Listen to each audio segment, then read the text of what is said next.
This morning I am working on our schedule for this trip. I'm currently stuck in Atlanta, Georgia. There's something about turning the corners as we've been heading east all this time up until now, and now we're starting to head north. And there's something about those turns that are harder to plan than just, oh, we just need to head east some more. We don't want to just drive from state to state to state to state. We want to be able to see things and highlight things and show you guys things as we go along. But there's a lot of distance to travel. Our preliminary estimates are about 10,000 miles of travel to go through. So we don't have 6 weeks to do this trip. We've got about a month. So it's really making it difficult to plan what we can see along the way, because most museums are only open, or even anything, not just museums, but any sort of destination that you may want to see along the way, are only open from about 9 a.m. to 5 p.m. So unless we're up at 5 a.m., we've got some problems. So at this point, the trouble with going through, heading east is that we're losing time. We're going through different time zones and we're continually losing an hour. So that's part of my trouble right now with Georgia, is we would like to be able to go see some of the sites highlighting Dr. Martin Luther King while we're there, but we can't get there before 5. So it's, do we see it the next morning before we go? What do we do? That kind of thing. Also,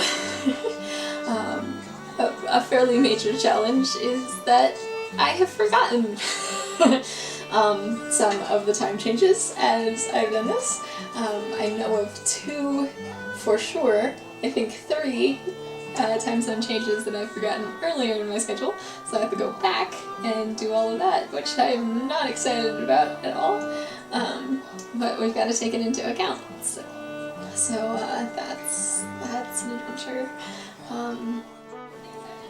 Another thing that's going on right now is that in Denver we have about 36 inches of snow.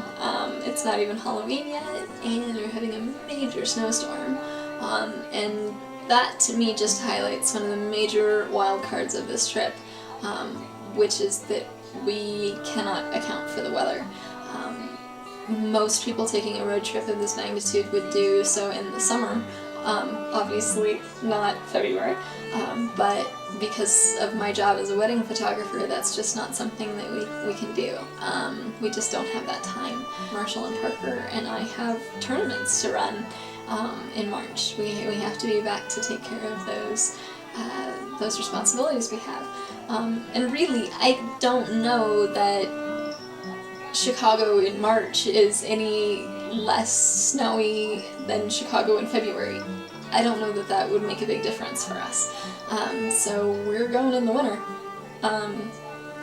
We get to go to Phoenix in February, which will be great, but we also get to go to Billings, Montana in February, which could be, well, it's all an adventure, right? So it just means that all of the scheduling work is great, but we're going to have to be flexible because we're going to have to account for the weather. We're also going to have to be really smart about being safe. We need to pack stuff in case of blizzard. We need to know how to put on chains if we need to, and we're just going to need to know that safety comes first through all of this. Even if we have to add a day somewhere because we're stuck in Redding, California, on our way down from Portland to San Francisco, that's just the way it's going to have to be. So we're going to have to creatively problem solve as we go along.